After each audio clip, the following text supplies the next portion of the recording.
Welcome back to The Explainer.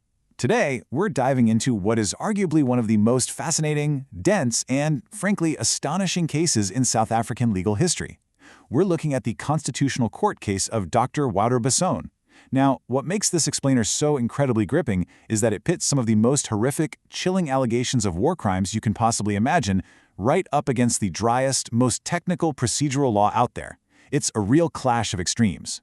So we're going to take this incredibly complex 80-page judgment and break it down so it makes complete sense. Let's get right into it. To really grasp what's at stake here, we have to start with this quote from international law expert Antonio Cassese. This was actually cited by Justice Albie Sachs in his concurring judgment. He says, "It deals with the darkest side of our nature."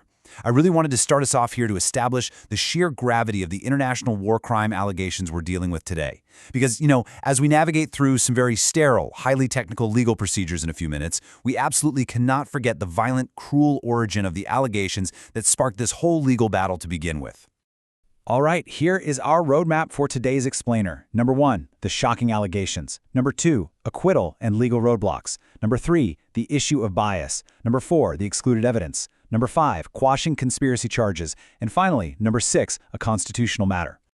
Okay, part 1, the shocking allegations and the extreme stakes of case CCT 30/03.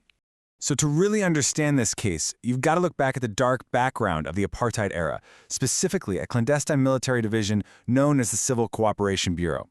The accused here, Dr. Wouter Basson, was an employee of the South African National Defense Force, and he faced a staggering 67 counts in the High Court. We're not talking about minor infractions here. These charges included murder, fraud, conspiracy to commit various crimes, and severe drug offenses, all allegedly committed before 1994. And the specific details of these charges, well, they are unimaginably grim. Take count 31, for example, which alleged a conspiracy to murder SWAPO captives in Namibia. The state claimed that because of an overpopulation of captives, a calculated decision was made to literally just eliminate them. The charge detailed how muscle relaxants, specifically drugs like tuberine and scoline, were allegedly supplied by the accused to purposefully asphyxiate these captives. Their bodies were then allegedly loaded onto an airplane and thrown straight into the sea.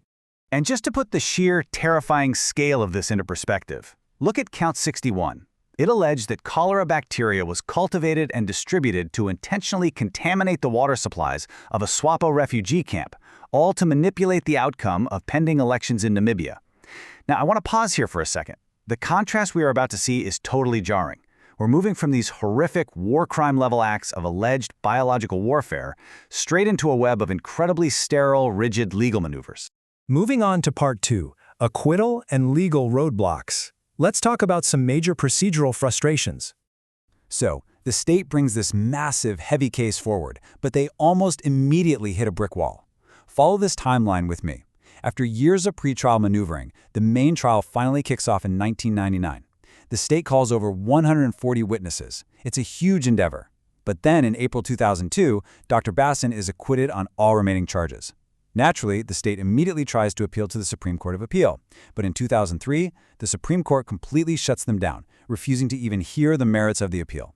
And that, right there, is exactly how we end up at the Constitutional Court in 2004. Okay, here's the absolute core of the issue. Why did the Supreme Court of Appeal shut the state down?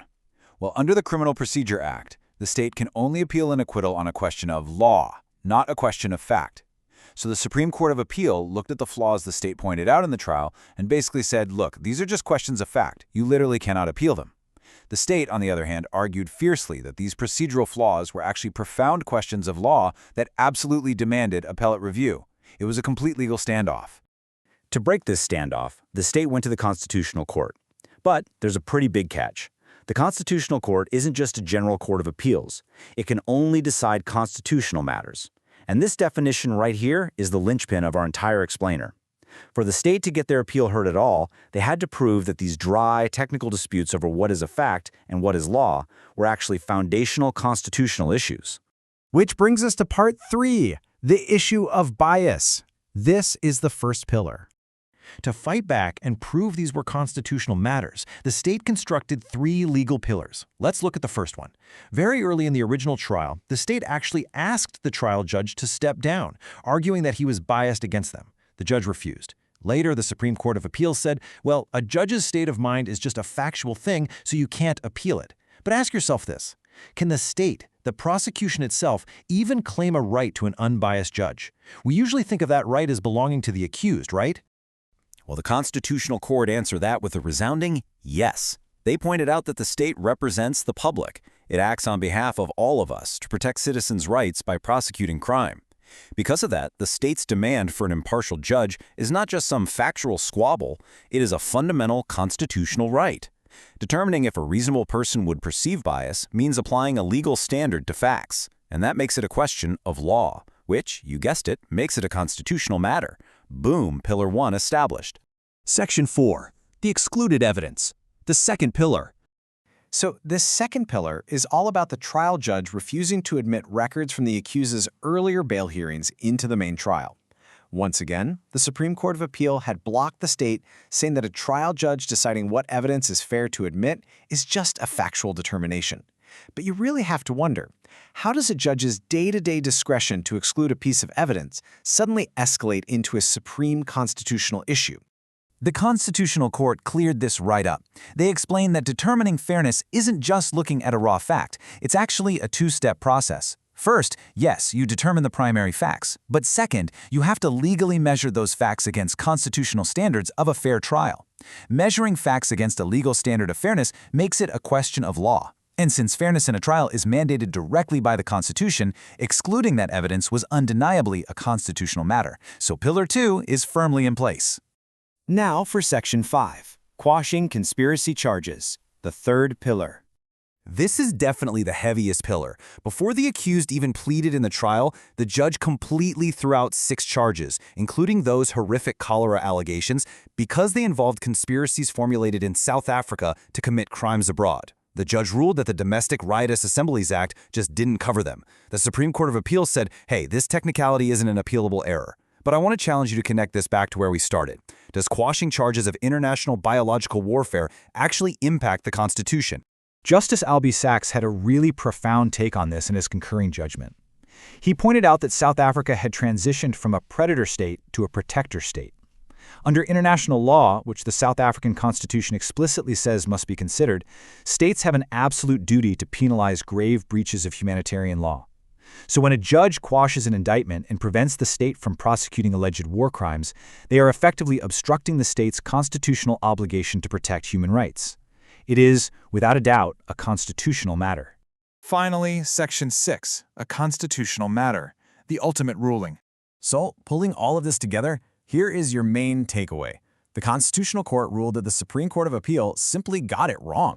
These weren't just unappealable questions of fact. The judge's alleged bias, the exclusion of the bail record, and the quashing of international conspiracy charges were all declared true constitutional matters. The state successfully demolished that procedural roadblock, which meant the door was finally opened to the highest court to actually weigh in on the merits of how that trial was conducted. Before we wrap up, I want to leave you with a final, provocative thought that the court itself really wrestled with. Even if the state's appeal is heard, what happens to the rule of double jeopardy? If an accused is acquitted, they have a constitutional right not to be tried again for the same conduct. So you have to ponder, at what point does the state's profound constitutional duty to seek accountability for humanity's darkest crimes outweigh a citizen's right to a final verdict? It's an incredibly delicate balance between justice and finality. Thank you so much for joining me to unpack this complex case. I hope this explainer showed you exactly how foundational and powerful procedural law truly is.